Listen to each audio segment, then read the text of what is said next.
Growing up, I always loved Chef Boyardee, especially the ravioli. It was something my mother would pick up from the store sometimes, but it wasn't long before it was something I was specifically requesting her to buy. Something about the warm, gooey pasta and tangy sauce made me feel like everything was okay, even when it wasn't. When I was 10 years old, I saw a Chef Boyardee commercial announcing a promotion. They were giving away a $10,000 prize and a chance to be in a commercial. Additional details on how to enter on each can. Luckily, my mom came home later that day with more Chef Boyardee, a variety pack with new packaging featuring the promotion. The label on the can was bright and exciting. Win $10,000 and a chance to be in a Chef Boyardee commercial. One entry per can. That night, I couldn't stop thinking about it. $10,000 sounded like more money than existed in the world. And the idea of being on TV, that made my chest thump with excitement. I showed the label to my mom, practically vibrating with energy. She didn't have much money to spare, but after some begging and pleading, she agreed to buy a few extra cans every week. Only because it's food, She said. I promised to eat every bite. And I did. For weeks it seemed that all I ate was either ravioli, beefaroni, or lasagna. Every bite felt like a step towards something bigger. I even started dreaming about meeting Chef Boyardee himself, as if he was a real person, a kind man with a warm smile, inviting me into his kitchen. A couple months later, a letter came in the mail. The envelope was thick and glossy, with the Chef Boyardee logo printed in shiny red letters. I remember my mom opening it with a confused look on her face, reading it aloud while I held my breath. Congratulations! You've been selected as the grand prize winner of the Chef Boyardee Be the Star promotion. My hard work had finally paid off. I screamed. I ran in circles. I cried. My mom hugged me, telling me how proud she was that I diligently entered every can into the contest. After receiving the good news, things moved fast. They said we'd be flown out to a special location for the commercial shoot. All expenses paid. They asked for consent forms, travel availability, and dietary restrictions. Everything seemed so official, so real. The moment we got to the studio, I was beaming with excitement. The bright lights, polished floors, and giant camera rigs made the place look like something out of a Hollywood movie. I couldn't believe how big and shiny everything looked. I kept imagining myself on screen, holding up a can of ravioli, smiling like one of those kids in cereal commercials. For a moment, I forgot about everything else. I felt like an up-and-coming star. I imagined interviews, fans, maybe even becoming a household name. It was the most alive I'd ever felt. However, what stood out to me was that the entire crew, from the director to the cameramen, wore matching uniforms, red aprons, white hats, and even identical fake mustaches. At first, I thought it was just part of the brand's quirky charm, but the uniformity was a little too perfect. Everyone seemed to be in good spirits, but it's like none of them even noticed what they were wearing. The director approached me soon after I arrived, shaking my hand firmly and congratulating me on winning the contest. He had a big smile, but his eyes didn't quite match it. You must be thrilled. He said, patting me on the shoulder. The chef is very excited to meet you. I looked up at the director and asked, "Ooh, wait, do you mean Chef Boyardee?" He smiled even wider and nodded. Of course. He's thrilled you've taken such a liking to his cooking. He's been watching your progress very closely. I didn't think much of it at first, but I did laugh a little when he said cooking. I mean, it's canned pasta, right? Still, part of me liked the idea. Like Chef Boyardee had really made it just for me. I imagined him in a big kitchen somewhere, stirring a giant pot of ravioli with a smile. I was still caught up in the excitement of everything. The lights, the cameras, the idea of being on TV. I was going to be a star. My mom, though, furrowed her brow. She stepped a little closer and asked the director a few questions. Nothing too pushy, just the kind of stuff moms ask. How long would the shoot take? Would I be safe? Where exactly was the chef coming from? She also pointed out how strange it was that everyone was dressed exactly the same. The director chuckled and waved it off. Oh, it's tradition. The chef insists on it for all his productions. The director answered politely, still smiling, but his responses were vague. He explained that we'd film the commercial later that afternoon, and that my $10,000 prize would be given to us after the shoot. But first, He added with a twinkle in his eye. the chef wants to meet our little star in person. Just a quick meet and greet before we start rolling. She didn't press him further. but I noticed she kept glancing around like she was trying to figure something out. Then one of the crew members came to get me. Time to meet the chef, He said with a smile that didn't reach his eyes. There seemed to be a bit of an unnecessary urgency to his pace, but I followed him through a side hallway, past a set of double doors, and into a private room that smelled like warm tomatoes and something faintly metallic. And there he was, Chef Boyardee. He looked exactly like the picture on the can. Round face, curled mustache, pristine white chef's coat and all. Standing in the center of the room, hands clasped behind his back, eyes bright. Welcome, Johnny. It's a pleasure to finally meet one of my biggest fans. My mouth dropped open. I couldn't believe it. He was actually real. Everything about him seemed perfect. Too perfect. His skin looked almost waxy up close, like it had been smoothed over 1,000 times. His mustache didn't twitch when he spoke, and when he blinked, it was just a little too slow. But I didn't care. Not then. I was just so excited to be in the same room with the man, the chef, the legend. I had dreamed about this moment for so long. He reached out and placed a gentle hand on my shoulder. You've done very well, Johnny. I've been waiting to meet you for quite a long time.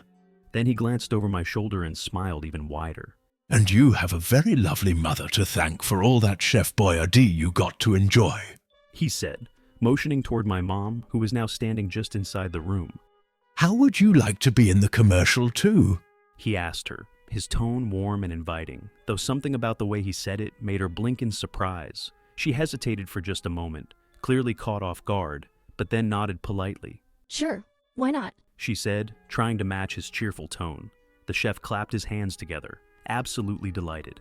Wonderful. One of our crew members will help you get prepared, He said, motioning toward the hallway. Johnny and I will have a little chat while you get ready.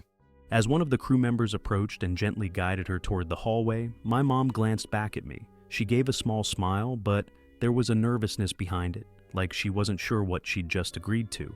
Still, she walked off with the crew member without making a fuss. I figured it was just normal production stuff. This was a big deal after all.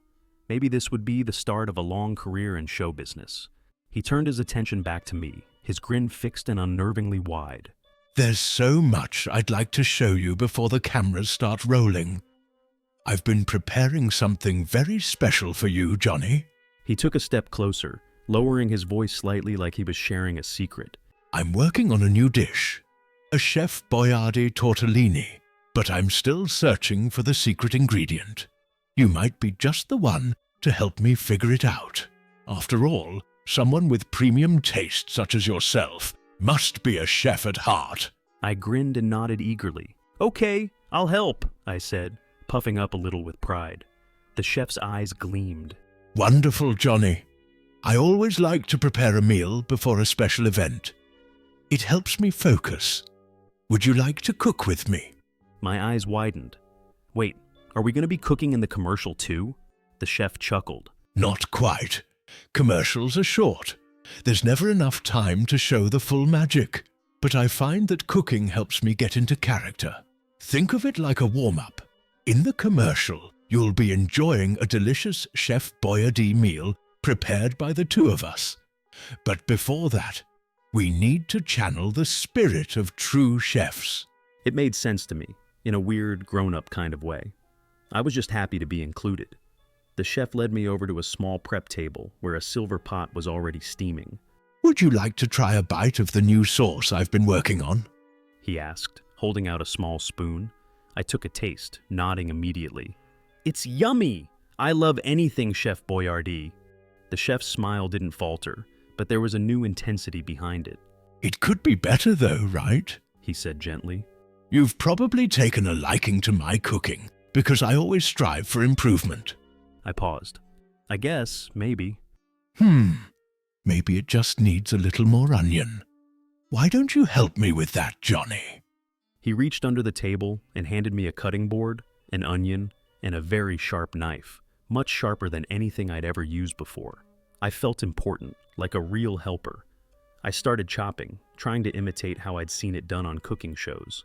But within a few slices, the knife slipped and nicked my finger. Ow! Blood welled up quickly, dripping onto the onion slices. The chef tisked softly and waved over someone in a red apron. Let's get our young star patched up, please. I was led out of the room briefly while someone cleaned and bandaged the cut. It wasn't deep, but the blood made it seem worse.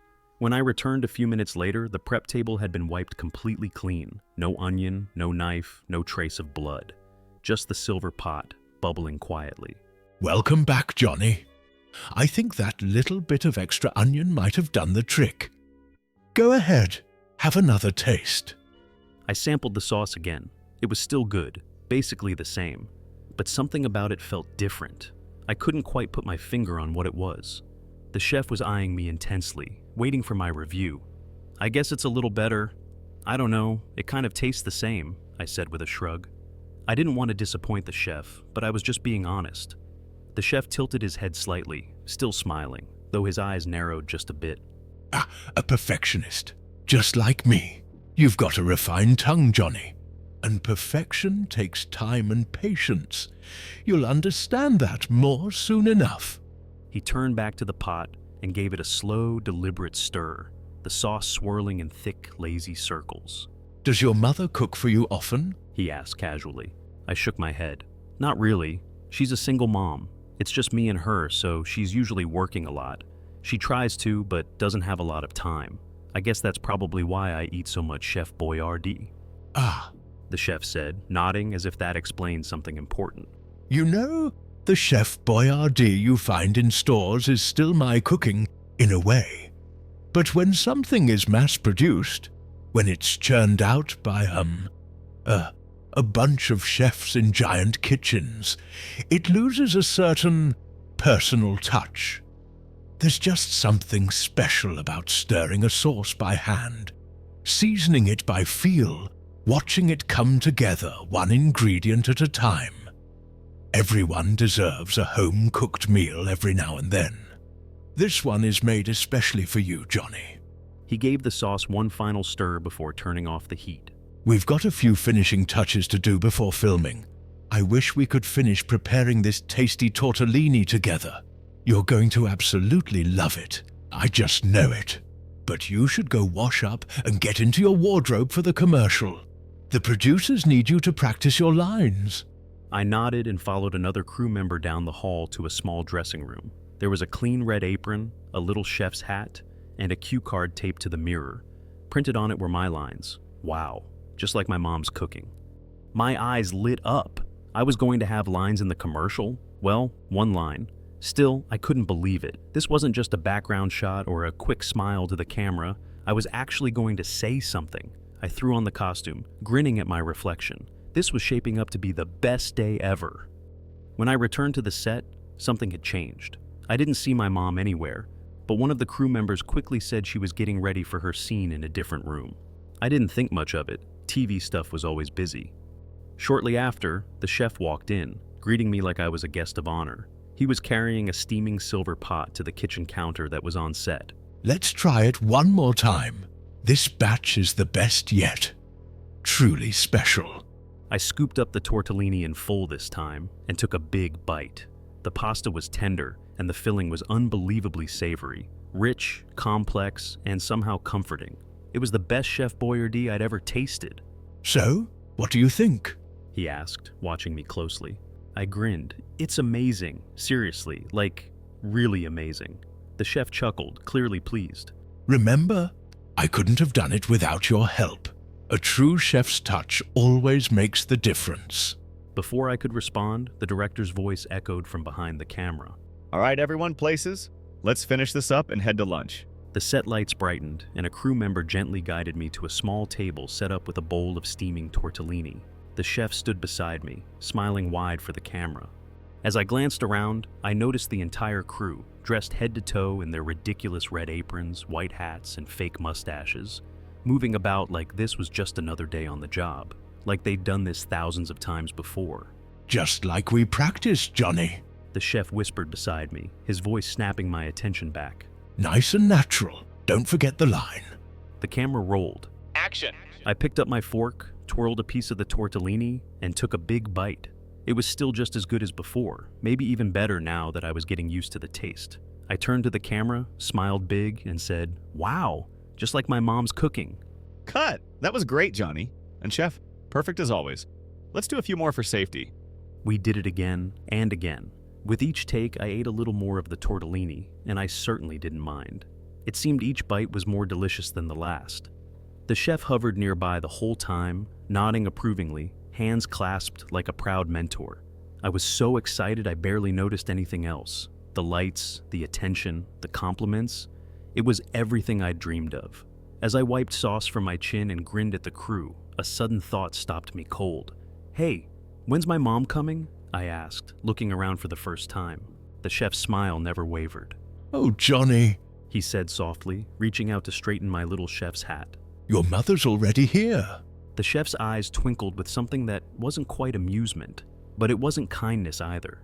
He leaned in slightly, voice hushed and deliberate. She's with us, Johnny. She's a part of all this now. I stared at him, trying to make sense of the words, but they felt slippery, like I was missing a joke everyone else was in on. Is she behind the scenes or something? Like with makeup? The chef gave a gentle chuckle. In a way, yes. She's definitely part of the experience. You're doing wonderfully, Johnny. But let's stay focused. We're almost done. My stomach churned a little, though I didn't know why. I nodded slowly and sat back down, trying to smile, but something about the way he said it made my skin feel cold. I tried to shake it off. Whatever weird thing the chef had said, but it clung to me like steam from the tortellini bowl. We finished the last few takes of the commercial. I smiled, I chewed, I said my line. Wow! Just like my mom's cooking. Each time the words came easier. Each time they felt a little hollower. When filming finally wrapped, everyone clapped. The director called it a wrap. The crew smiled politely. The chef hugged me. You did beautifully, Johnny. Absolutely stellar. Can I go see my mom now? I asked, again, more directly this time. The chef's face didn't change. He crouched down to my eye level, placing a gloved hand on my shoulder.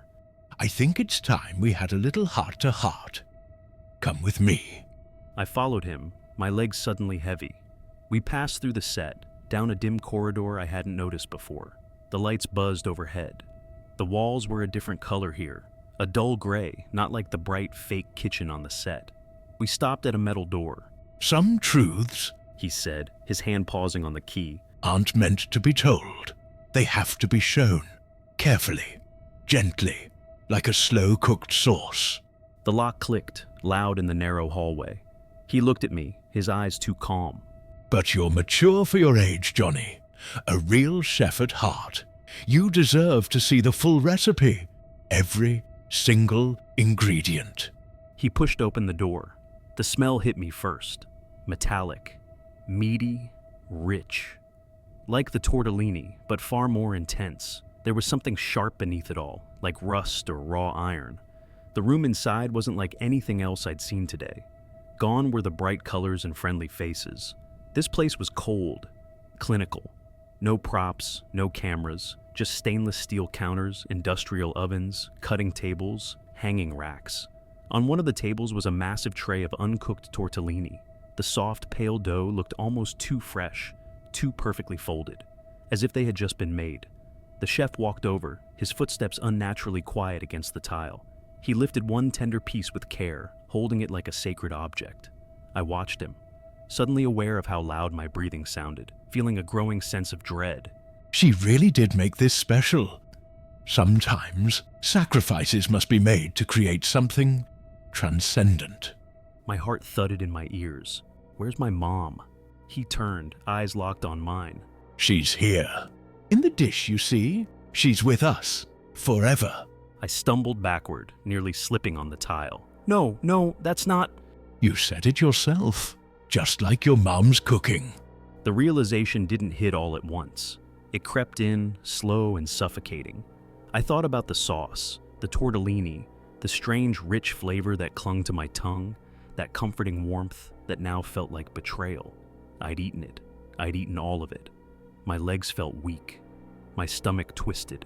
I clutched it with both hands, not sure if I was going to vomit or scream. The chef stepped forward, his expression almost beatific, like a preacher delivering a sermon. Johnny, you've officially joined a tradition far older and far tastier than you could ever imagine. A legacy of flavor, of passion, of sacrifice. Your mother? Well, She gave everything for that perfect bite, and you honored her the way only a true gourmand could, with a clean plate and a smile. He paused, then added with a wink. Not everyone gets to say they've tasted love, you know. Especially not that, literally.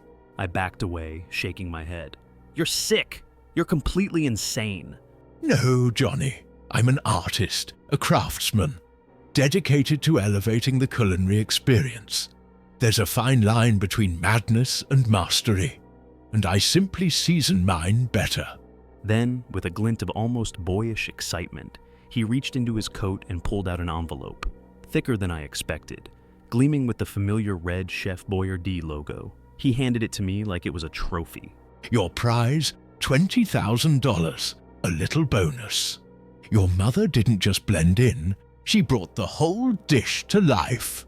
His grin widened, like he was waiting for me to laugh at a joke only he understood. It's not just about the food, Johnny. It's the journey. Today's been unforgettable, hasn't it? He gave the envelope a light tap. A real milestone. And you? A student any chef would be proud of. He chuckled softly and smiled as if nothing in the world was wrong. Consider it hazard pay. Or perhaps a thank you for sharing such a heartfelt ingredient. I didn't want to take it. Everything in me screamed not to. But his hand stayed outstretched, calm, expectant, like this was just part of the process.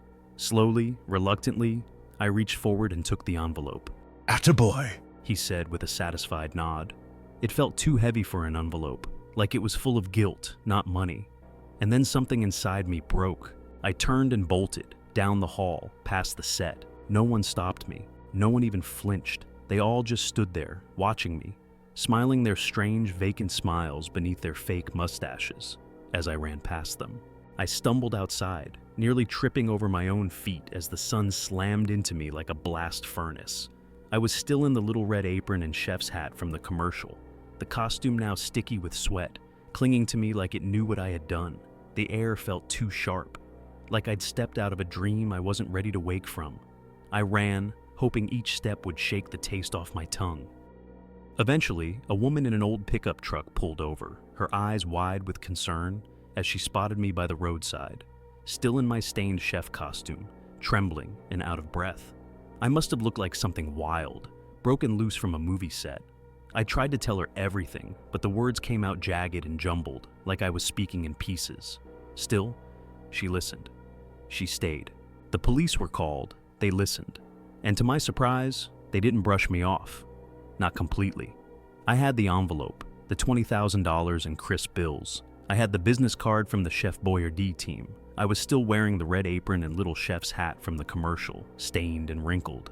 They were skeptical, sure, but I could tell they weren't ready to call me a liar either.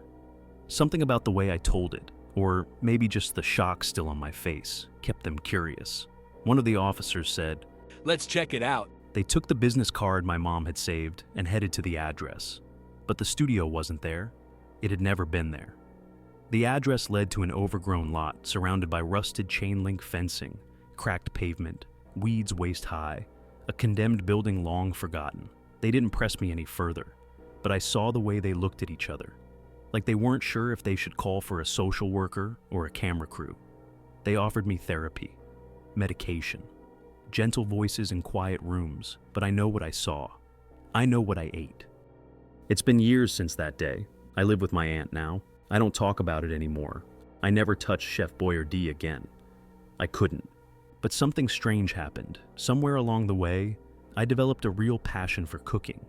Maybe it was the chef's influence. Maybe it was something deeper.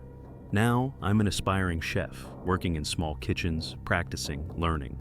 But no matter how much I learn, no matter how carefully I cook, nothing has ever tasted as good as the tortellini I had that day. I've experimented with everything, the finest meats, rare ingredients, but nothing even comes close. Maybe it was the technique, or maybe it was something else, a certain ingredient, a certain kind of meat. One afternoon, I was at the grocery store picking up supplies. That's when I saw it. A bright new promotion banner hanging above the canned goods aisle. Be the star. Enter now for a chance to appear in a Chef Boyardee commercial and meet the chef himself. I stood there for a long time, staring. I knew exactly what I had to do. Without hesitation, I grabbed a cart and started filling it with can after can of Chef Boyardee. It didn't matter.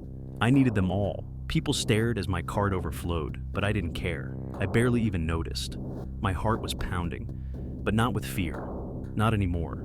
This time, it was something closer to anticipation. I was going to meet the chef again, and this time, I wouldn't just be his student. I was ready to become his apprentice.